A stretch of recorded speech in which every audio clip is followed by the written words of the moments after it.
日本国有鉄道史国路誕生に関するお話をさせていただきます。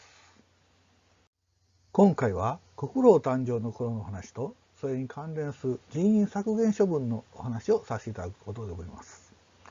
国鉄では GHQ により労働組合の設立が奨励されました。国鉄では戦前にも存在した鉄道委員会の再組織化を図ろうとしましたが、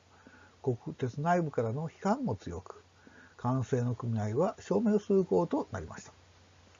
国鉄の職場単位で労働者による組合が誕生し、やがて地方単位で統合組織が出来上がり、組合の全国組織化の機運も高まっていくのでした。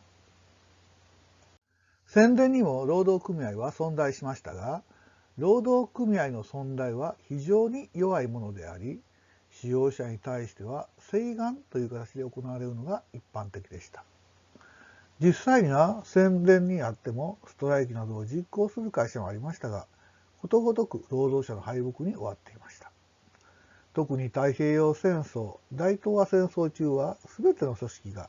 翼賛会に再編されたこともあり、労働運動はひとまず姿を消します。鉄道においても同様で、鉄道及び連絡船航路は軍人に準ずるものとして、連絡船航路の従業員は一足先に海軍の軍属に、またその他鉄道従業員も陸軍軍属として制定されてきました。戦前の労働運動に関しては資料はまだ十分ではないので今後の機会にしたいと思いますが、第一次大戦後から大正デモクラシーにも投資されて、労働運動はこの時期活発化しました。戦後、労働運動は民主化の旗印のもと合法化されました。昭和20年12月には労働組合法、昭和24年6月施行が公布され、実際には昭和20年制定された労働組合法を全部改正するという手続きを経て公布施行されたそうです。そこでウゴのタケノコのように組合は結成発展していきました。当初は GHQ も民主化のためということで、日本共産党以下日共と略すの活動についても静観を決め込んでいきます。さて、ここで国鉄、当時は運輸省鉄道総局の動きを見てみましょう。運輸当局は戦争中に結成された国鉄奉公会が解散した後、鉄道委員会の組織化を開始しました。これはいわば御用組合のようなもので、労働者は基本権も保障されないもので、結局昭和20年12月には国鉄内部からの批判も強く消えていきました。しかし水面下では戦前からの日共の流れを組むグループが国鉄従業員組合準備会を結成し、組合結成を呼びかけました。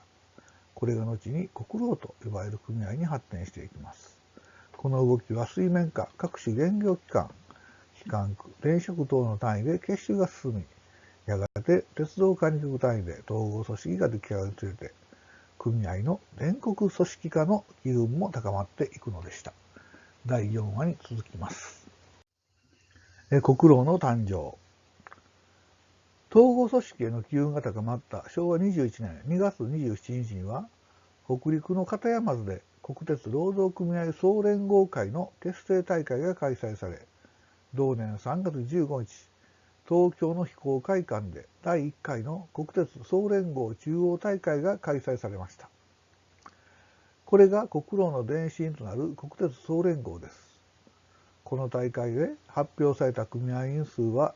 50万8656人で、国鉄全従業員の 96% に達しました。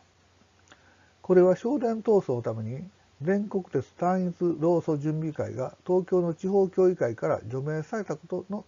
が原因でした。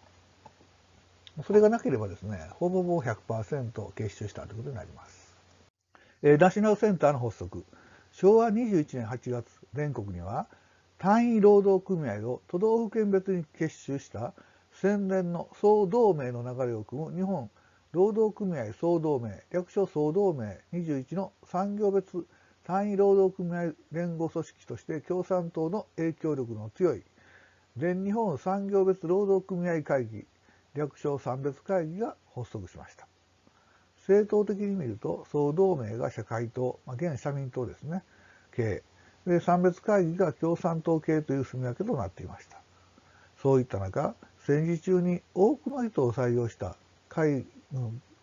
運と国鉄では、人員整理の方針が政府から発表されました。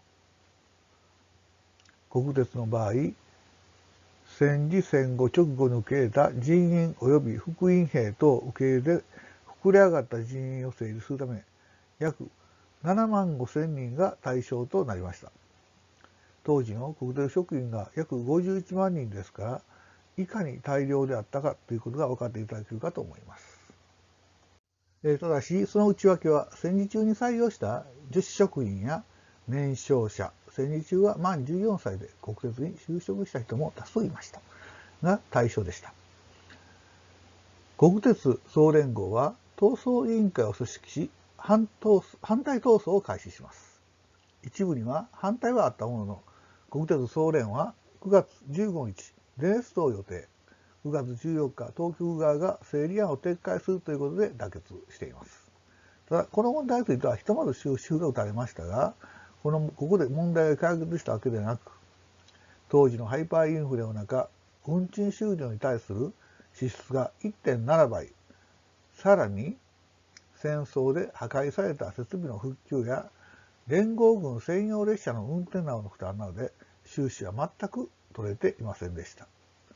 当然、これが下山事件を引き起こし、その結果、大幅な人員整理が行われることにつながっていくのですが、これは後にお話をしたいと思います。最後までご覧いただき、ありがとうございました。次回は21ストについてのお話をさせていただきます。